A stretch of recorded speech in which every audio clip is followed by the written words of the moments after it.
ये है the Majestic मूसा का मुसल्ला पीक, जो कि सतह समंदर से 4060 मीटर या 13200 फुट की बुलंदी पर वाक़या है। ये ट्रैकर्स की पसंदीदा पीक है और इसको सर करना हर किसी की बस की बात भी नहीं। इसकी सीधी ऊंचाइयां बहुत सारों के हौसले पस्त कर देती है, लेकिन जैसे ही मैं इसके टॉप पर पहुंचा, इसके आसपास के नज़ारे देखे तो नाकाबिले यकीन मनाजिर थे। ये तो सफर का इख्तिताम था। सफर के शुरू से बताता हूँ कि शुरू से ये सफर कैसे था। सफर शुरू होता है शहर एबटाबाद से। सुबह के 8 बजे मैं पहुंचा ताहिर भाई के घर में, अपनी गाड़ी पार्क कर दी और ताहिर भाई की गाड़ी में अपना सामान शिफ्ट कर दिया और सीधा हम निकले ताहिर भाई की गाड़ी में शिनक्यारी की तरफ। सफर मजीद बढ़ाने से पहले जरूरी था कि हम पेट्रोल डलवाते। जैसे हम पेट्रोल पंप के लिए रुके तो मुझे याद है कि भाई मेरे पास पैसा ही नहीं है। तो जैसे ही सामने नजर पड़ी तो बैंक ऑफ खैबर का एटीएम नजर आ रहा था। क्या बात है, स्पॉन्सर भी बैंक ऑफ खैबर, एटीएम भी फिर बैंक ऑफ खैबर का होना जरूरी था।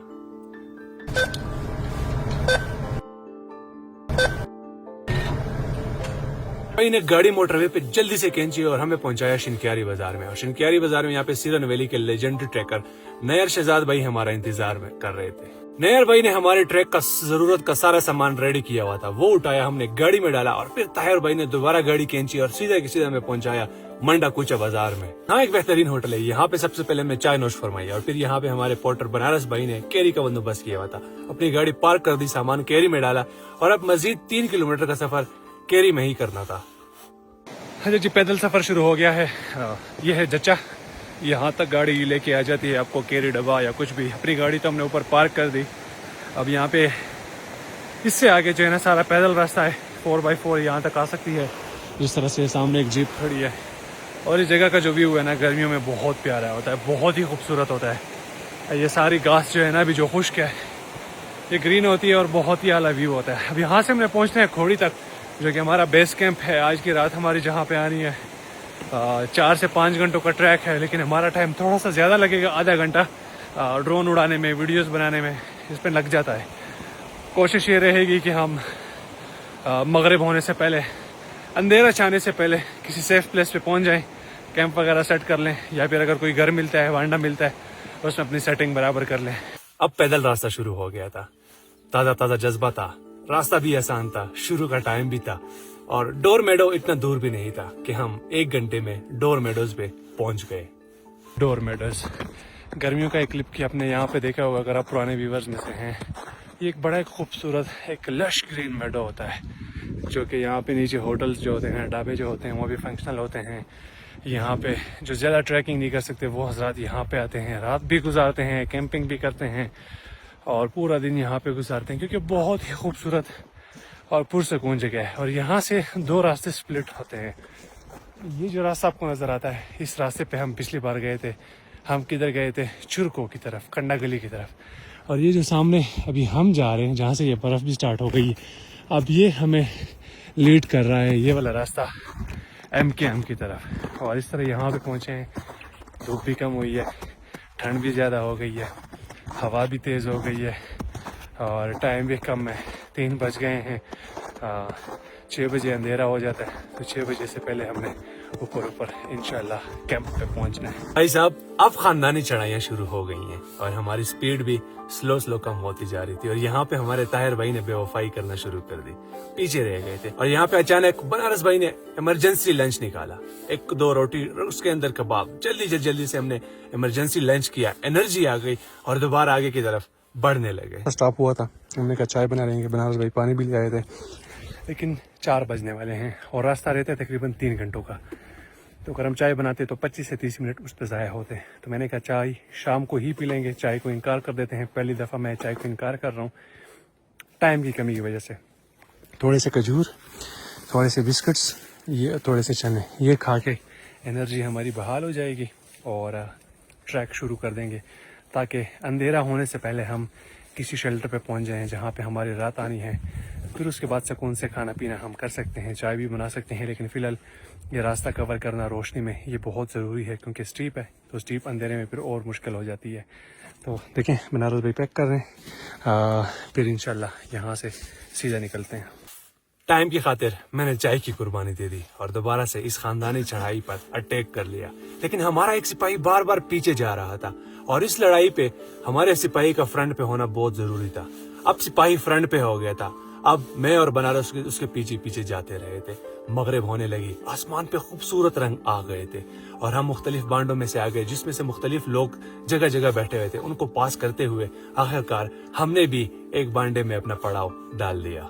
मैंने हस्बे मामूल सबसे पहले चाय बनाई और फिर बनारस भाई ने रोटियों के लिए आटा गूंदा और फिर बनारस भाई ने रोटियां बनाई और मैंने सालन बनाया और यूं रात के 10 बजे हमारा डिनर हो गया। जी खाना शाना भी हो गया है, चाय शाय भी हो गई है और रात के बजे हैं 11 बजे। इतनी हमारी उम्मीदें नहीं थी कि इतना लेट तक जागेंगे। उम्मीद ये सोच के ये आई थी कि 9 बजे सो जाएंगे, लेकिन एक्चुअली खाना लेट हो गया।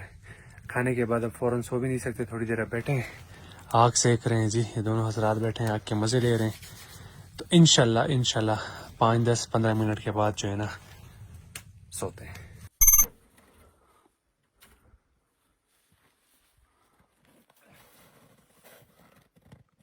सुबह बखैर, सुबह हो गई है, सब नमाज से पहले उठ गए हैं, रोशनी बहुत कम है। जल्दी जल्दी नाश्ता तैयार किया क्योंकि आज है वो असली दिन जब हमने सबमिट करना है। नाश्ता कर लिया क्योंकि हमने वापस इसी ही जगह पे रात गुजारने के लिए आना है। सारा सामान छोड़ दिया और जो जरूरत का था एक ही बैग में डाल दिया और वो बैग अपने साथ उठा लिया और फिर देसी तरीके से बांडे को लॉक लगा दिया और फिर बिस्मिल्लाह पढ़ के समिट की तरफ सफर शुरू किया। समिट की तरफ सफर शुरू कर दिया है। 9000 फुट की बुलंदी पे मौजूद है। यहाँ से भी चलना है जी 13200 फुट की बुलंदी पे, यानी कि अंदाजन अगर हम कह रहे हैं तो 4200 फुट की एलिवेशन हमने आज के दिन में गेन करनी है। और सबसे पहली एलिवेशन ये सामने है, बहुत ऊंचाई है, फिर उसके आगे एक और ऊंचाई, तो काफ़ी ज़्यादा हाइट्स हैं। इंशाल्लाह अल्लाह हमारा साथ देगा। पहला स्टॉप था गली और यहाँ पे बर्फ बहुत ज्यादा थी और स्टीप भी बहुत ज्यादा थी। आराम आराम से किया, ताजा जज्बा था, ताजा दिन की शुरुआत थी, तो इस वजह से हम 1 घंटे में ही गली के ऊपर पहुंच गए थे, लेकिन सिवाय हमारे एक लेजेंड ताहिर भाई के। नावे वाला मंजिल हमें बिल्कुल करीब नजर आ रही है जी। ये जो पीछे आपको नजर आ रही है ये हमारी मंजिल है और मैं तो बनारस को कह रहा हूँ कि जी मुश्किल से 2 घंटों का रास्ता है, लेकिन वो कह रहे हैं कि जी जितना आंखों पे नजर आ रहा है रास्ता उससे कहीं ज्यादा है। अब देखते हैं, क्योंकि जितना रास्ता अभी तक हमने मारा है वो पूरा 1 घंटे का मारा है और जिस हिसाब से मैं इसको देख रहा हूँ तो मेरे हिसाब से 2 घंटों का रास्ता होना चाहिए। अगर जिस स्पीड के साथ हम चल रहे हैं उसी स्पीड के साथ चलते रहें तो खैर 2 घंटे हो 3 घंटे हो हमने इंजॉय करके जाना है। अब यहाँ से पूरा सीरन वैली साफ सुथरा बिल्कुल जबरदस्त करके नजर आ रहा है।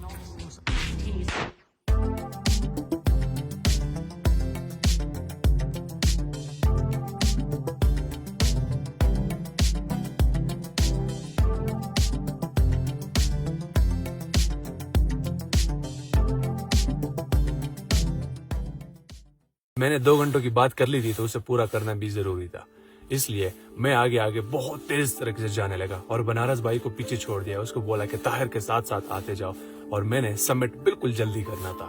And the summit is not that easy जितना वो नीचे गली से नजर आ रहा था, क्योंकि पहाड़ आपको करीब नजर आता है तो बहुत ही आसान नजर आ रहा था, लेकिन जैसे इसी कैंप की अपनी स्टीप पे चढ़ना शुरू किया है ना,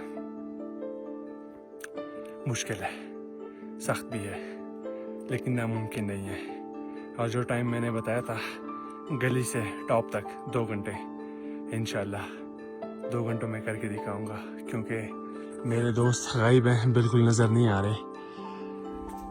इंशाल्लाह मेरे हिसाब से मज़ीद 40 मिनट और फिर इंशाल्लाह मैं इस चोटी के ऊपर।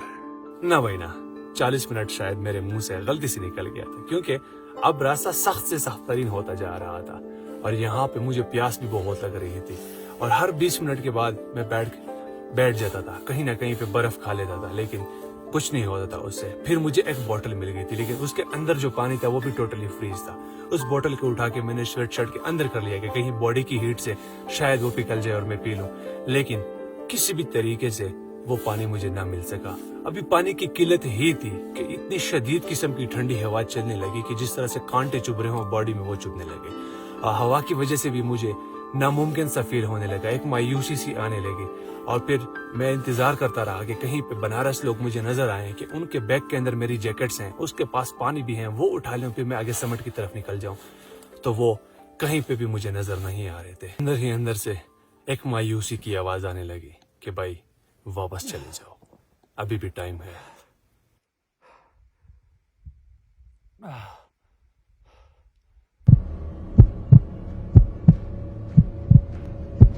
लेकिन मायूसी की आवाज ना सुनी और फाइनली मैं पहुंच गया समिट पर।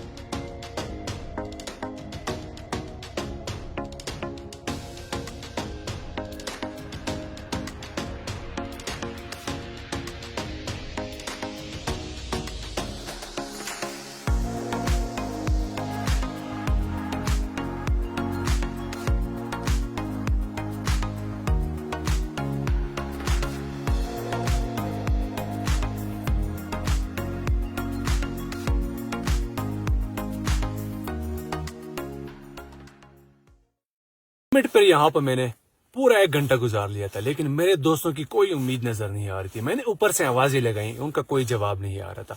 फिर मैंने सोचा क्यों ना मैं वापस चला जाऊं, शायद रास्ते में मुझे मिल जाए। फिर जब मैं नीचे आया तो वो लोग बहुत नीचे मुझे बैठे हुए मिल गए।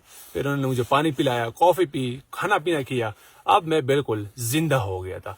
और फिर वापसी के रास्ते पे जहां पे हमें स्लाइड नजर आई तो पाँव के इस्तेमाल को तर्क करते हुए हमने स्लाइड्स लिए और यूं कुछ घंटों बाद हम अपने वापसी पे बांडे पे पहुंच गए थे। और फिर आज की रात वही रूटीन, वही गाना पीना, वही बनारस का आटा बनाना, चाय बनाना, रोटी बनाना, वही मेरी रात गुजारना।